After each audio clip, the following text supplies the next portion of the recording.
Tidaklah Ibrahim itu Yahudian, seorang Yahudi, pengikut Yahudi. Wala Nasranian, dan tidak pula sebagai pengikut Nasrani. Sebab orang-orang Yahudi dan Nasrani mengklaim bahwa kami mengikuti Ibrahim. Dan Ibrahim adalah seorang Yahudi. Ibrahim seorang Nasrani. Maka Allah katakan, tidak demikian. Tidaklah Ibrahim adalah seorang Yahudi. Dan tidak pula seorang Nasrani. Melainkan dia adalah seorang yang hanif. Apa hanif tadi kita katakan? Bertauhid dan mentiadakan berbagai bentuk kesyirikan. Berpaling dari berbagai bentuk kesyirikan. Inilah prinsip Nabi Ibrahim. Dan inilah yang Allah perintahkan. Wa bidzalika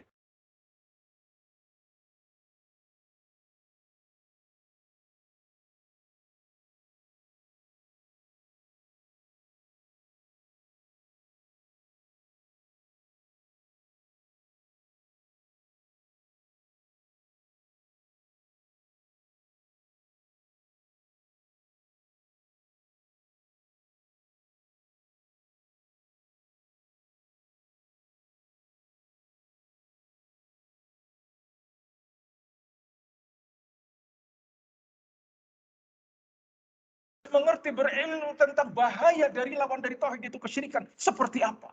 Harus paham. Aksioma. Sesuatu yang tidak bisa diwakilkan. Menjadi sebuah keharusan. Maka ketika seorang hamba Allah kamu beriman kepada Allah, tapi masih melakukan amal-amal kesyirikan, maka yang sepertilah sebagai hanya sebuah pengakuan semata. Bahkan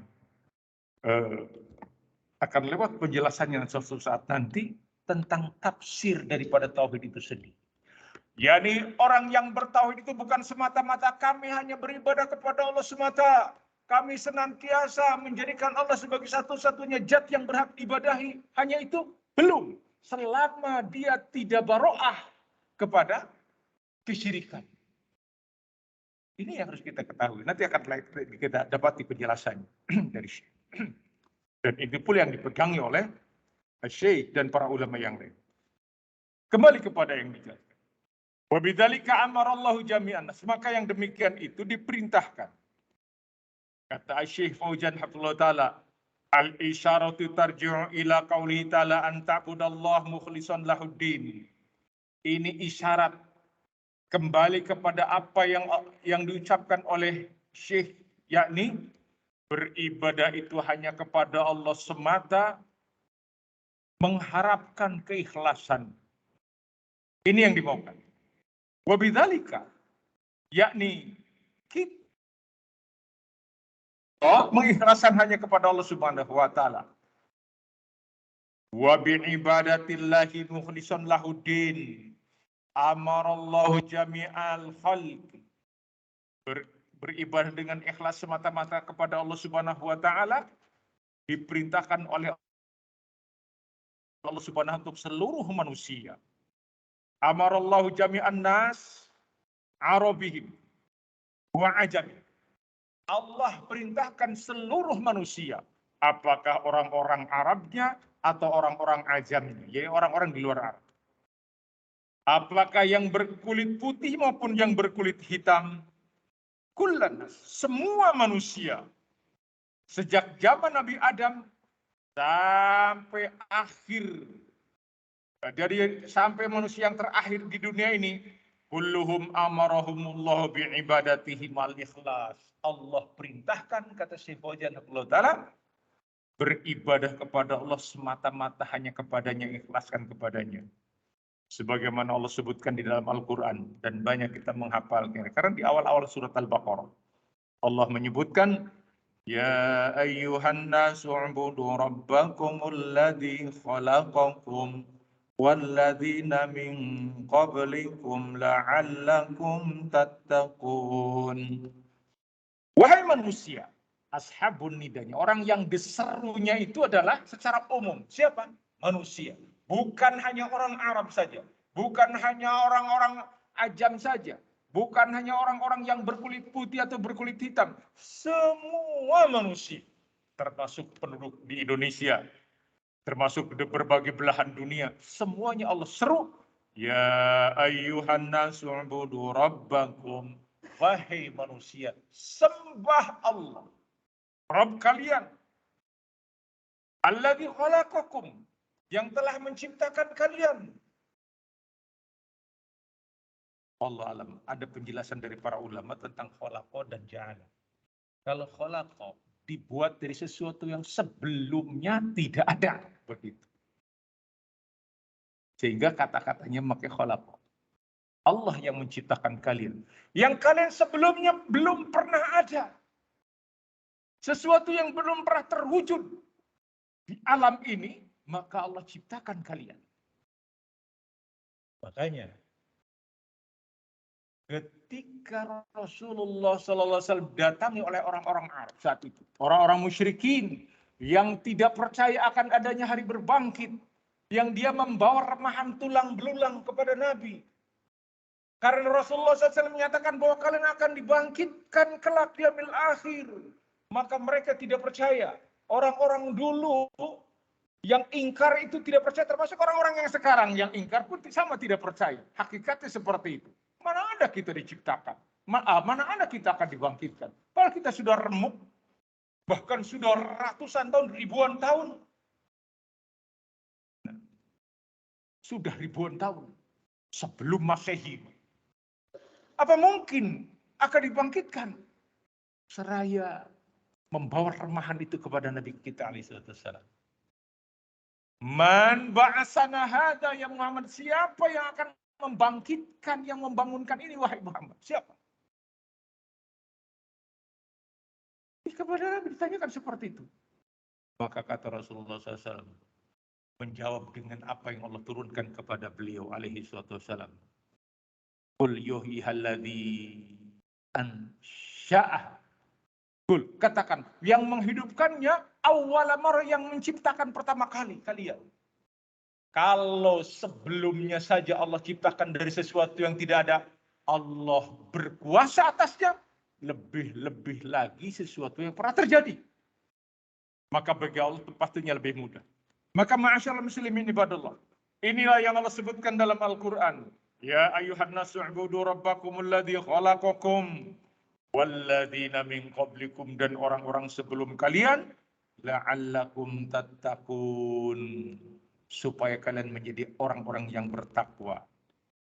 Alladzi ja'ala lakumul arda firasan was samaa'a binaa'a wa anzala minas samaa'i maa'an fa akhraja bihi minas tsamarati rizqan lakum, yang telah menjadikan bumi ini terhampar dan langit itu binaan dalam keadaan dibangun, di atasnya langit, yakni langit yang ditegakkan.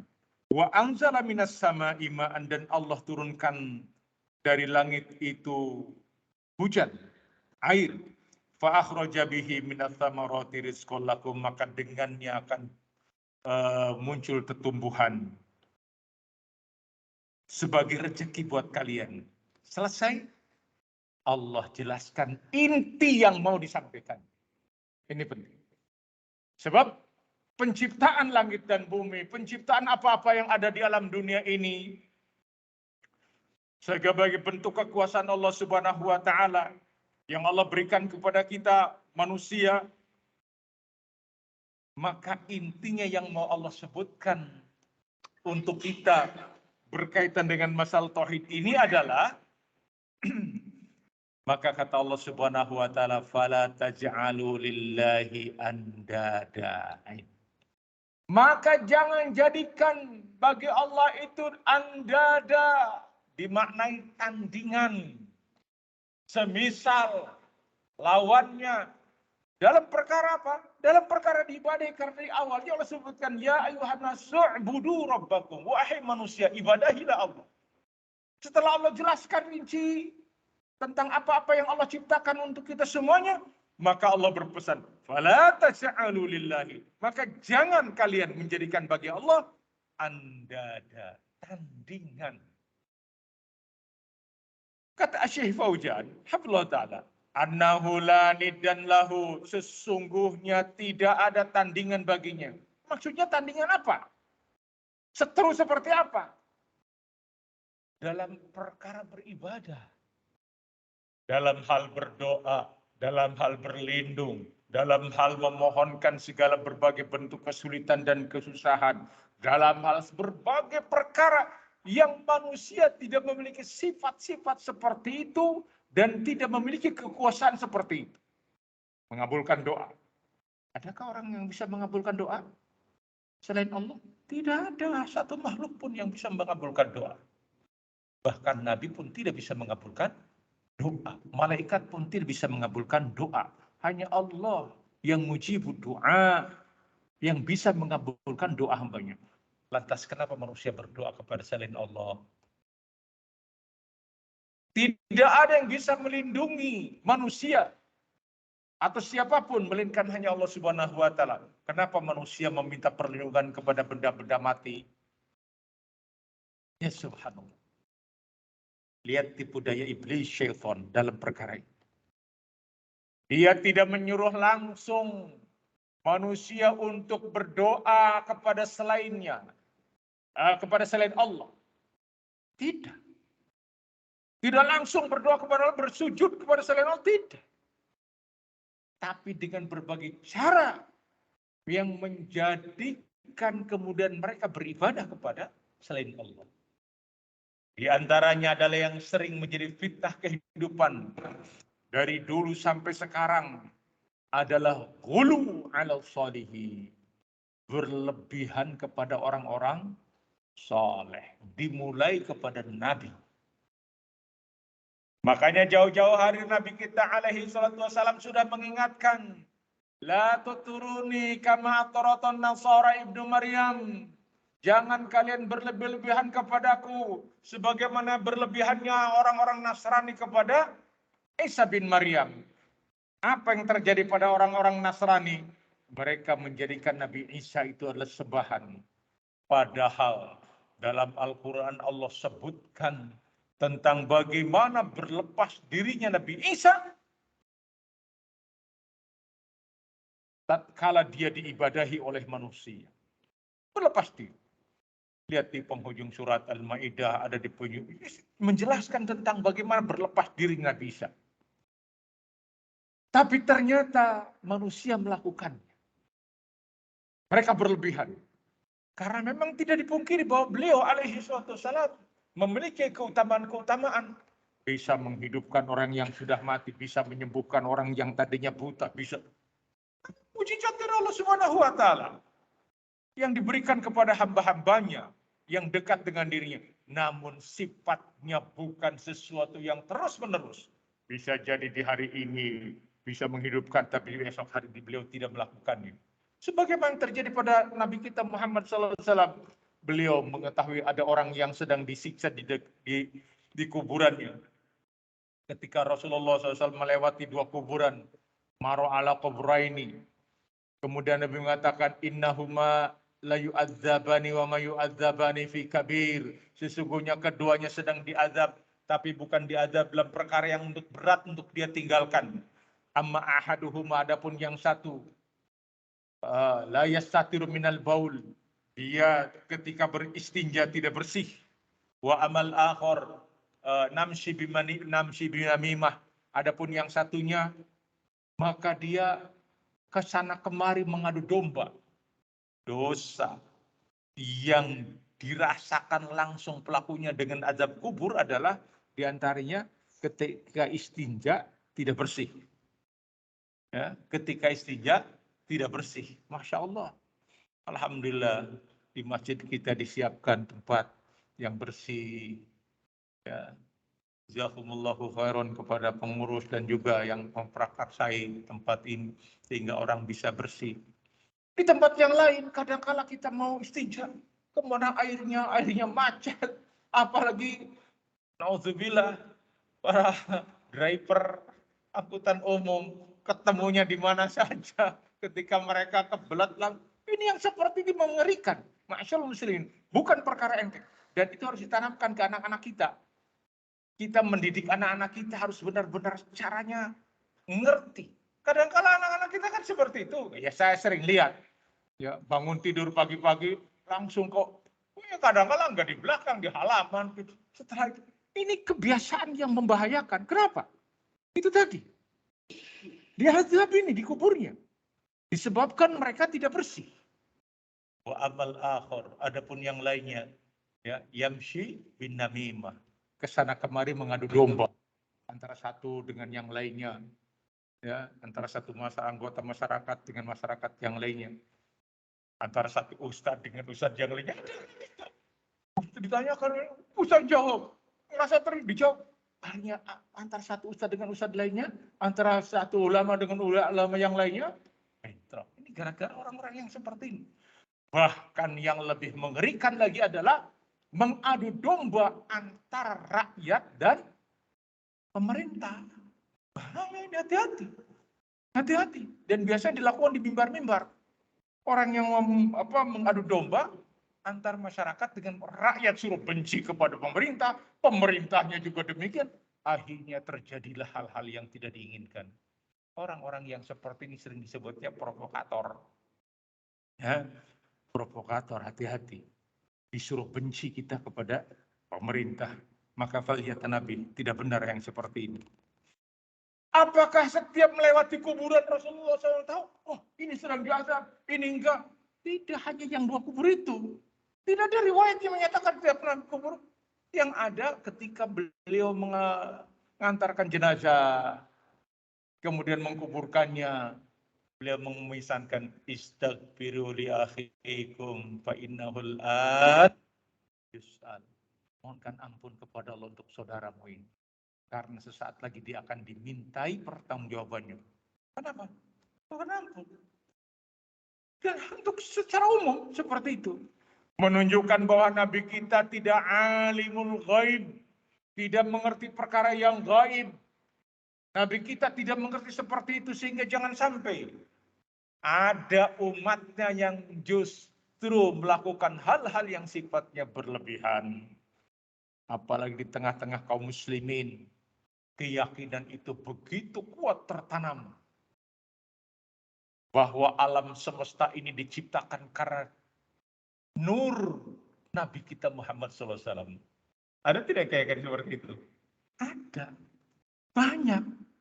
Dan itu sudah menjadi hal-hal yang seakan-akan Maka kita ingatkan, bukan seperti itu keyakinan dalam agama ini.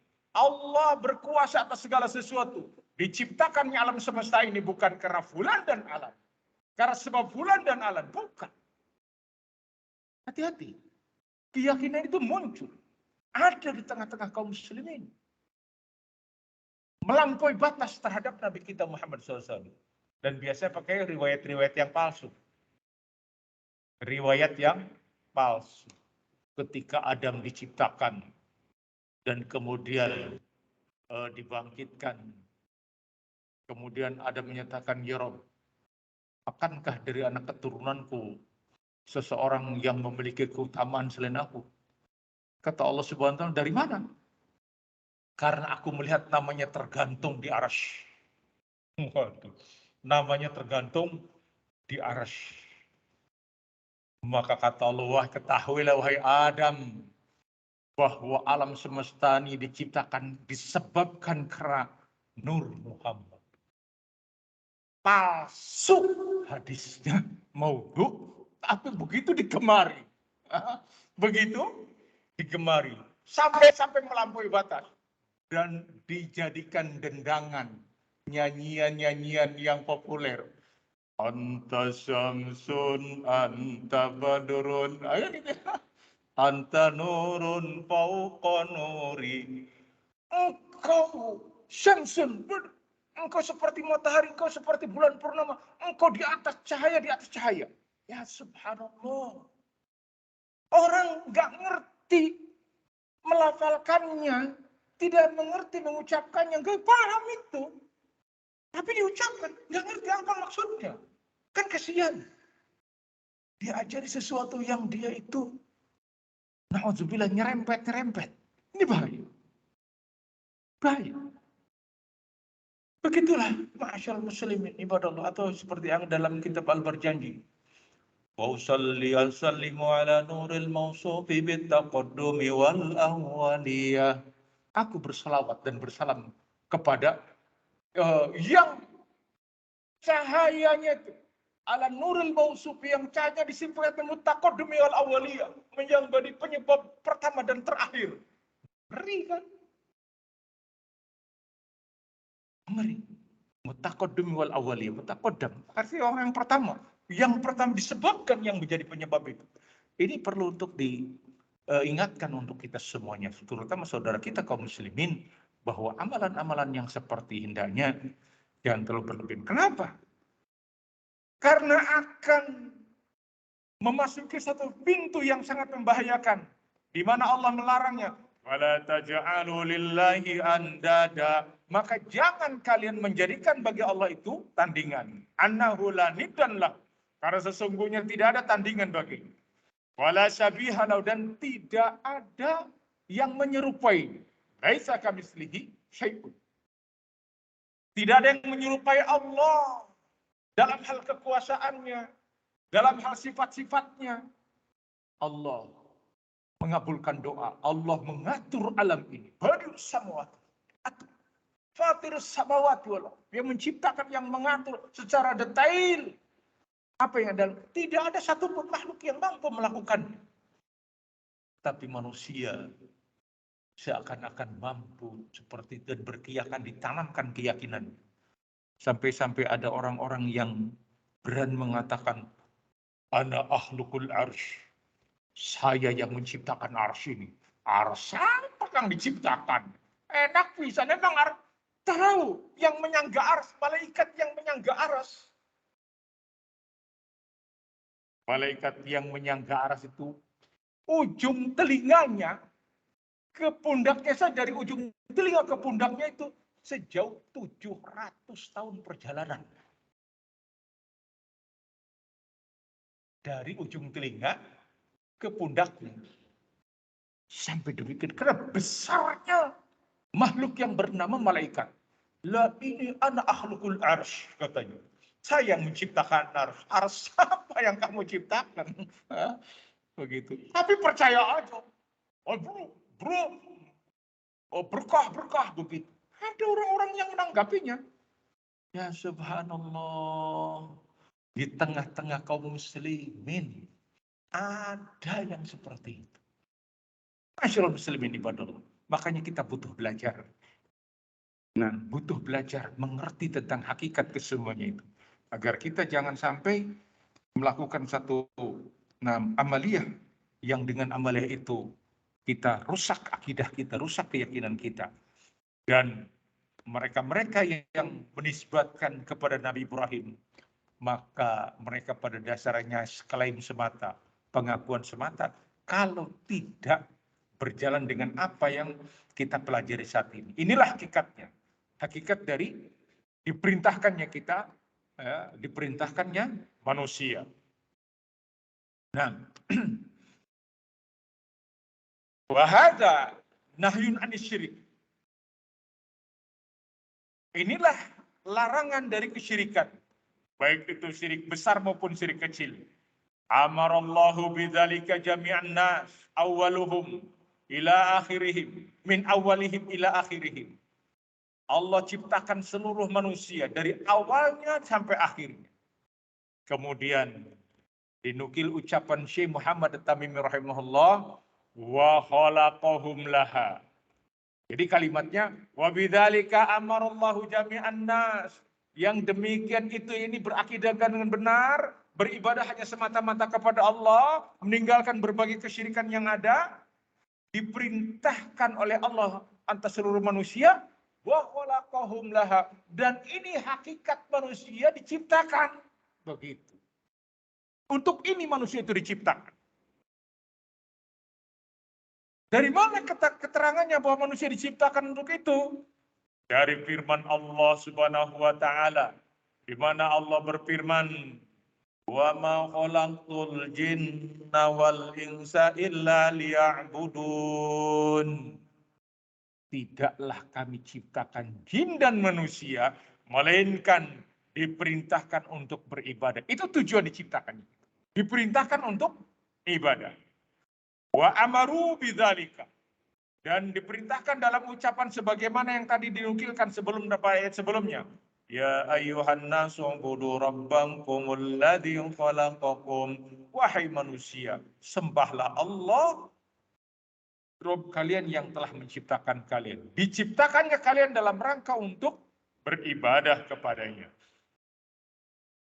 Hadza makna qauli Syekh khalaqahum laha. Inilah makna yang diucapkan oleh Syekh Muhammad, kata Syekh Fauzan, khalaqahum laha. Diperintahkan kalian untuknya. Wa amarahum biha. Jami'al amraini fi qaulihi ta'ala. Wa bidzalika amarallahu jami'an nasa wa khalaqahum laha. Dalam rangka diperintahkan kita untuk beribadah kepadanya. Ma'asyiral muslimin ibadallah. Agak hati-hati kita di dalam memahami. Kalau Allah perintahkan kita untuk beribadah, ada yang beribadah dan ada yang tidak. Bagaimana? Berarti perintah Allah itu yakni tidak ditaati, tidak. Kan setiap yang Allah ciptakan pasti akan terjadi. Nah ini manusia diperintahkan dan jin diperintahkan untuk beribadah, ada yang kafir dan ada yang tidak. Nanti sebagaimana ini? Maka kita katakan yang namanya perintah. Ya, yang namanya perintah, barakallahu fikum, bisa jadi orang untuk mentaatinya dan bisa jadi untuk tidak. Makanya Allah mengatakan, faman syaa falyu'min, faman syaa falyakfur. Maka barang siapa yang mau silahkan beriman, dan barang siapa yang silahkan kufur. Itu pilihan. Tapi dengan pilihan ini maka konsekuensinya adalah kembali kepada orang yang telah mengambil pilihan tadi. Nanti akan ada penjelasannya barangkali di belakang tentang masalah ini. Kita lanjutkan dari ucapan Syekh Fauzan hafizallahu taala. Disebutkan walladzi khalaqal asya'a kullaha, dialah Allah yang menciptakan sesuatu yang semuanya. Khalaqal asya'a kullaha, menciptakan semuanya. Wa min dzalika an khalaqal jin wal ins. Dengan demikian maka Allah menciptakan pula jin dan manusia. Wa a'dhahumul uqul, maka Allah berikan wa a'dhahumul uqul, maka pada mereka diberikan akal-akal pikiran. Ya, diberikan perangkat oleh Allah Subhanahu wa taala. Agar manusia yakni bisa mempergunakan perangkatnya dalam rangka untuk membedakan, untuk memisahkan antara yang hak dan batil. Sebagaimana disebutkan dalam surat Al-Insan, inna khalaqnal insana min nutfatin amsyajin nabtalihi faja'alnahu sami'an basir. Maka kami jadikan pada mereka sami'an basir, pendengaran dan penglihatan. Pendengaran dan penglihatan ini adalah merupakan perangkat dari Allah Subhanahu wa taala, ya, agar manusia bisa membedakan. Makanya orang yang melihat tapi tidak bisa membedakan, orang yang mendengar tapi tidak bisa membedakan, orang yang punya pikiran tidak bisa membedakan, itu ibarat hewan. Sebagaimana disebutkan dalam Al-Qur'an, lahum qulubun la yafqahuna biha, mereka punya hati tapi tidak pergunakan untuk memperhatikan, tidak bisa membedakan. Kita punya hati, punya nurani. Oh ini baik, ini buruk. Oh ini amalan yang akan datang kebaikan, ini akan membinasakan. Bisa kan membedakan? Bisa. Kecuali nuraninya artinya sudah rusak. Siapapun juga manusia akan cenderung kepada kebaikan. Pasti. Melihat hal-hal yang jelek, tidak suka. Ini nggak suka. Ini jelek nih orang. Tidak suka. Ini amalan mungkar. Suka tidak? Tidak suka. Ini sudah fitrah. Sedangkan ini, Masya Allah, orang baik. Ahli baik, ahli masalih. Suka. Itu adalah sesuatu yang sifatnya fitrah insani. Apakah akan terus-menerus begitu saja? Tidak. satu saat fitrah ini akan rusak. Apabila dia terus bergaul dengan orang-orang rusak tadi, rusak.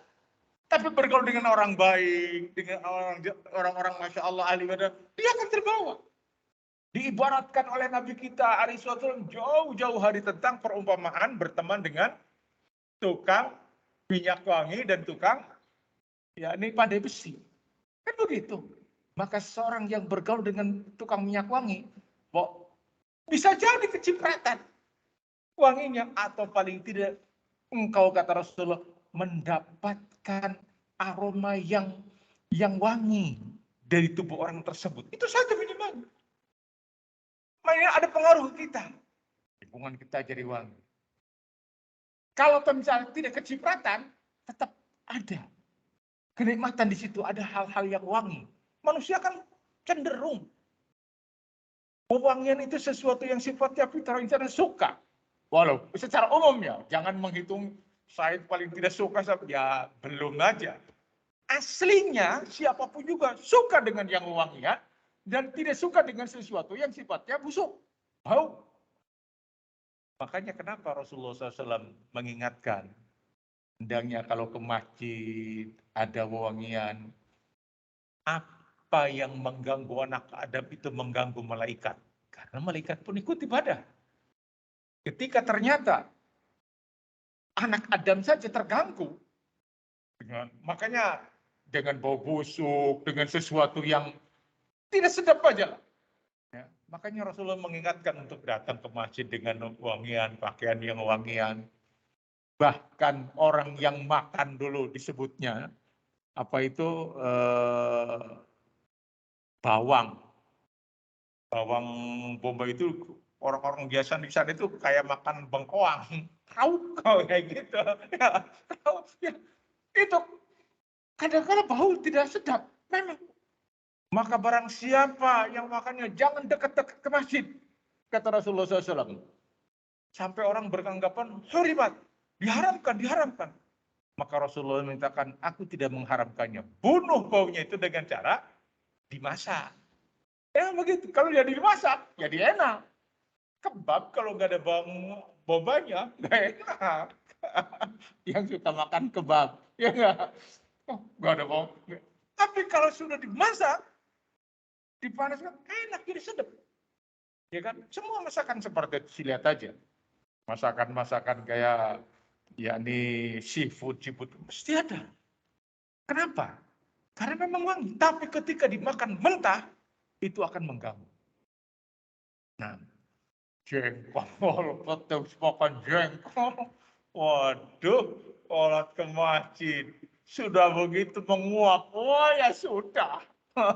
Semakin terganggu. Maka kata yang mengganggu anak Adam itu mengganggu malaikat. Malaikat pun akan terganggu. Masya Allah.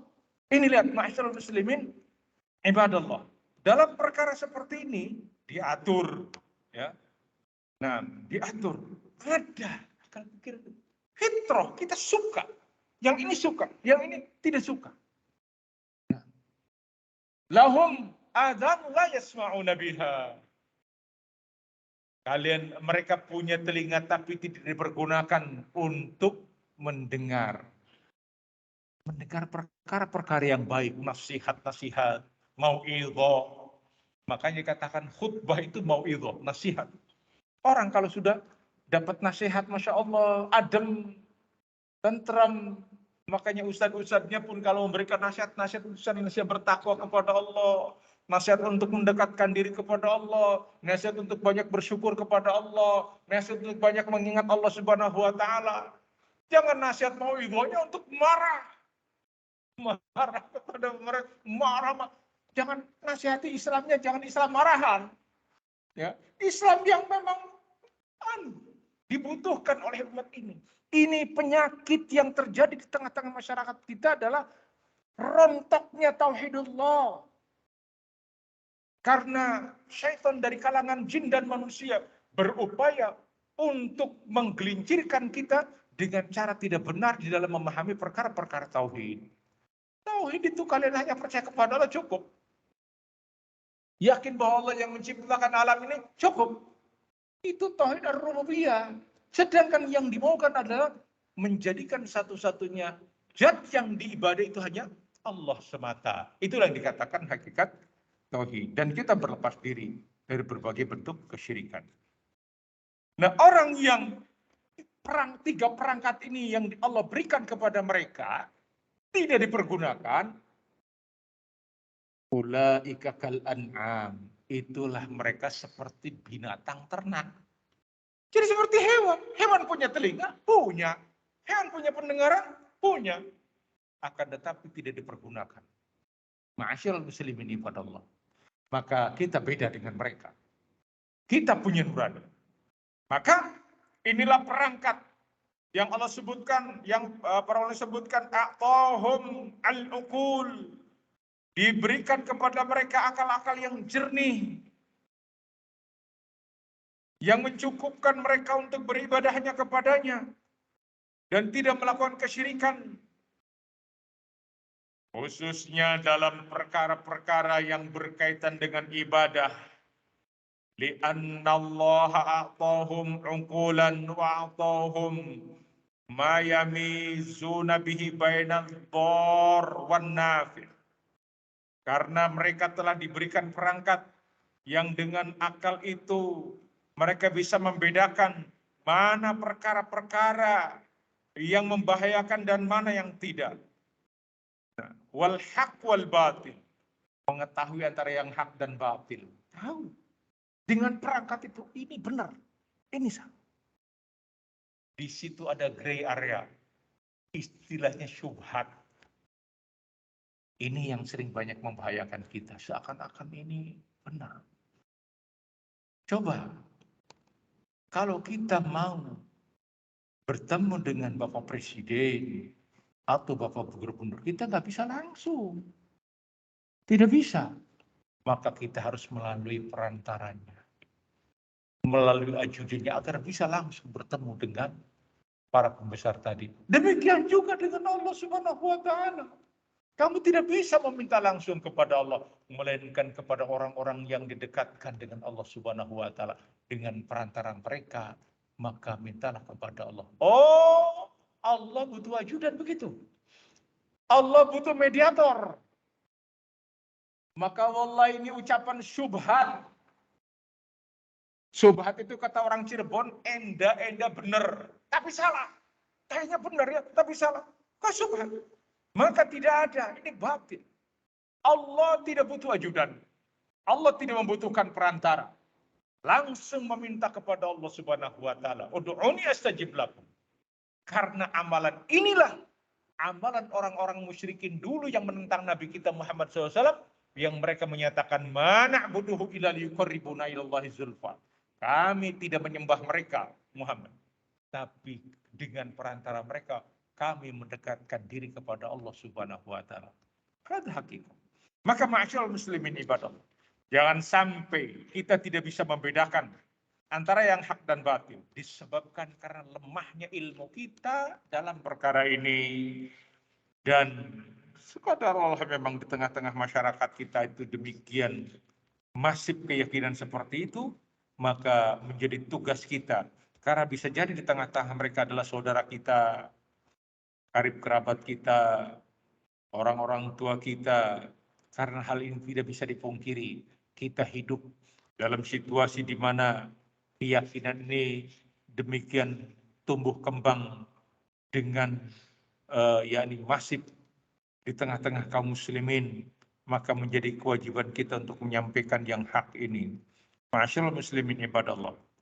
Maka Allah Subhanahu wa taala menjelaskan kepada kita semuanya tentang perkara ini. Bahwa kitalah tidak diciptakan, melainkan diperintahkan untuk beribadah kepadanya. Wal jin alamin min alimil ghaib.